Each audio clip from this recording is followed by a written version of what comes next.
Welcome to the third of the Transformational Leaders Edge Talk series. My name is Gordon Stimango, a graduate in the Doctor of Transformational Leadership program at Unpack Graduate University. I graduated with honors in the Organizational Transformational track. In this episode today, we are looking at the DNA of organizational values. We have all seen the words such as integrity, excellence, trust, collaboration on office walls, and also in our brochures and sometimes in our organizational strategies. But more often than not, they can just be mere words on the walls. Today, we are defining the DNA of a true value. We will explore why your personal preferences are not values and why the unwritten rules in your office are actually the ones running the show. To unpack the weight and the wisdom of this, today we have Dr. Andreas Andersen. Dr. Andreas is married to Lena and lives in Sweden. His mission in life is about developing concepts, training leaders, and building movements for personal and national transformation. With over 20 years' experience in vision and mission-driven leadership and organizational development, he combines serving as a church pastor with mentoring business leaders through his company, Olagom. He is also the founder and leader of two disciple-making movements, that is ISA 60 or ISA 60 International, and the other one is Key 7's Academy. While the ISA 60 movement has spread to 15 countries, touching and transforming thousands of lives every year, Key 7's Academy is currently run by churches, mainly in Sweden. Dr. Andreas is an author, and he has authored 6 books and holds a doctorate in transformational leadership from Baki Graduate University. Dr. Andreas, welcome, and it's my pleasure to have you in this third episode of this Transformational Edge podcast series. I'm deeply grateful. Words fail me, but thank you. Thank you, Dr. Gordon. The pleasure is all mine. Dr. Andreas, you have led movements like ISA 60 International across 15 countries and mentored leaders through Olagom. Is there a specific part of your journey with ISA 60 or the Key 7's Academy you would like to highlight as well? Just feel free to tackle it from any point or to add anything to the bio that you feel is necessary and has been missed. Thank you. Well, I'm just humbly grateful to be a part of this exciting journey of personal and societal transformation. I noticed that many people want to change the world, but very few realize that the change starts with them. In Uganda last year, 27,000 students went through our church-based training program in 130 different locations. And if there is one thing that I hope they will remember and live out in their daily lives, it's this realization that the change starts with me. If I want to see my family, my workplace, my community change, I need to first become the change that I want to see so that I can serve as a channel of transformation to those around me. This is just a basic insight. And as more and more people embrace and live out this truth in their daily lives, we're going to see movements emerge, movements of societal transformation across the face of the earth. Thank you, Dr. Andreas, and may the Lord God be with you as you serve him in this way. Now let us dive into it. We are looking beyond the poster in the context of organizational values. In an organizational context, what actually is a value, and why do we often get the definition wrong? A value is a non-negotiable principle that governs decision-making and behavior. I believe the reason we get it wrong so often is that management teams, they have a tendency to come up with a nice sounding set of words, and then they write them in governing documents or on the wall, and then they proudly declare that these are our corporate values. However, unless these nice sounding words are non-negotiable, they are no real values. They may be preferences, but they are not values, because preferences are about comfort. Values are about sacrifice.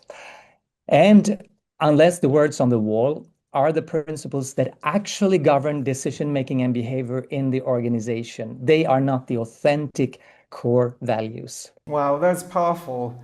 The authentic core values are non-negotiable, as you're saying. And you have noted that preference maybe is about comfort and values are about our sacrifice. And why isn't, for example, I prefer a quiet office a value in the organization, while it's maybe deep work could be a value and could be a priority in our work? Why is it? Why is it like that? Because I would prefer to just be in my quiet, nice office, and I would assume that would help me to really execute and work well in my work in the organization. Yes, that's a great question. If we look at these two statements, the statement, the deep work is our priority, is a part of the very DNA of the organization. It's a commitment and a promise that we give to our clients and to, I would say, all stakeholders. It's beyond negotiation, and therefore a person who does not show this kind of commitment cannot work for the organization. It's clearly a value. However, the other statement, I prefer a quiet coffee, is just something that would be nice to have. You can survive without it, and it's not a part of the organizational DNA. We have many preferences, but we have only a few true values. Wow, that's really powerful. And some say norms are the how to, while its values are the why to. Can you break down that for us, Dr. Andreas? Yes, let me try. Let me try. Norms are about how we behave, and values explain why we behave in that way. I would put it like this: norms are the behavioral expressions of underlying values. So, a norm is a social agreement about a particular behavior in a given situation or context. For example, in Sweden, in most formal contexts, when we greet each other, we shake hands and we use the right hand to shake hands with people. Interestingly, norms are invisible until you break them. So let's say as long as everyone shakes hands using their right hand, nobody will even think about this unwritten rule. But if someone breaks the rule by using their left hand or by kissing on the cheek, or even worse, kissing on the mouth, then we would react and we would say, that's not how things are done around here. And that's when the invisible norm suddenly becomes visible because someone breaks it. Norms are underpinned by values. Like I said earlier, values govern decision making and behavior, which means that norms are influenced by our values. Shaking hands, if we continue with that example, shaking hands is a way of expressing values like respect, equality, friendship. We could take numerous other values that are expressed through this norm. So a norm can be underpinned by several values, and correspondingly, a value can be expressed through several different norms, because shaking hands is not the only way to express respect. You can also bow your head, or you could give a sincere compliment. Wow, that's powerful. And just for our learning as well, is there anything like formal and informal values? Because oftentimes, sometimes in our documents, we say something or the website says something, but the unwritten rules dictate, for example, who gets promoted in our organization. If I ask the junior employee, like in your organization, how to really survive in your organization, I think they might say something different. And what do you think an employee in an organization might say in relation to the formal and informal values at play in most of the organizations or in your specific organization? Wow. You have a very important point here. It's crucial to distinguish between the formal values and the informal values. In any organization, I would say that the formal values are the ones that are written in the governing documents or on the wall or on the website, whereas the informal values are the ones that in reality govern decision making and behavior. Those are the unwritten rules. And of course, the goal in any organization is to ensure that these two different sets of values are in fact one and the same. But it's not always the case. If you ask one of my coworkers in the ISO 60 movement, I hope that what he or she would say is that in order to survive and really thrive in our movement, you need to embrace the vision and live out our core values. We have four core values: love, grace, integrity, and respect. And what I hope is that these four values are not just our formal values, but also our informal values, those that in reality govern decision making and behavior. And so we try to be very careful when recruiting people, when promoting people. We only recruit and promote people who have a commitment to these core values, who are aligned with these core values. Anything else would jeopardize our credibility in the local community and also the goodwill that we enjoy currently from local and national authorities. Oh, wow, wow. That's really powerful. And I would also like us now to get a bit practical in terms of really looking at how these values play at work. So let me give an example. For example, say your top sales executive, his name is Benson, and he brings in 30% of the company's annual income. And however, this Benson is consistently rude to junior employees, they ignore administrative procedures, and they publicly mock your organization's new value of collaboration. And here is the rub, Dr. Andreas. If you fire Marcus, you might miss the quarterly targets and maybe then have to face layoffs. If you keep him, you signal to the entire company or the entire organization that collaboration, which is your new value, is a lie and only maybe money matters. And now the question is your new collaboration value worth 30% of your company's revenue, Dr. Andreas? Yes, my answer to that question would be yes.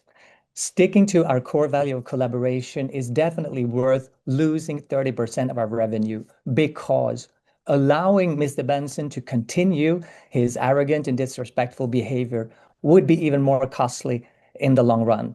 It would have a detrimental effect on the team, on our corporate culture, also on the image of our organization or our company in society.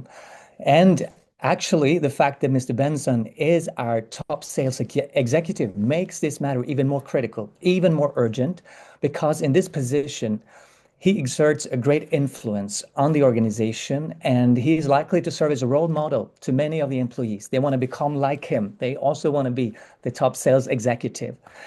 Additionally, as a top executive, he is expected to be a good ambassador of our values and of our brand in the local community. So, unless Mr. Benson is willing to repent and change his attitude and his behavior, he will have to leave sooner rather than later, I would add. And let's then go into scenario two, Dr. Andreas. Your team spends 6 months developing a new product. 2 weeks before the launch, a junior developer finds a flaw that doesn't make the product dangerous, but it does mean it won't be the best, but it does mean that it won't be the best in the market as your value of excellence promises. And here is the rub. Delaying the launch will cost thousands in marketing penalties and frustrate the stakeholders. And proceeding means shipping something average, while your value says you will never settle for anything less than excellence. And here is the question to you, Dr. Andreas. Do you ship the okay product to save the budget, or do you take the hit to protect the brand's promise of excellence? Wow, these are burning questions. I realize this can be a tough call when you're facing this harsh reality. But if we're serious about excellence, we cannot afford to compromise the quality. Values require commitment and involve sacrifice. So, my advice would be to choose excellence over short-term profit. Choose excellence over short-term profit. Most of the time, if you're transparent and sincere, humbly explaining the reasons for the delay, people will understand. And maybe you will even grow in respect as you explain that you refuse to compromise your core value of quality or excellence. Wow, powerful, powerful, powerful. If your values do not cost you anything, they might just be a preference. And Dr. Anderson, Thank you so much for your insights. Viewers, join us in the next episode where we will discuss how to make these values real in the workplace and especially when stakes are high. And my guest again will be Dr. Andreas Anderson. If you found value in today's conversation, please like, subscribe, and share. Subscribing is the best way to ensure you never miss our next transformational insight. If you are interested in an organizational assessment or developing systems in relation to the issues we discuss here, please feel free to write to findingexcellence@yahoo.com. I am Gordon Simango, and thank you for watching.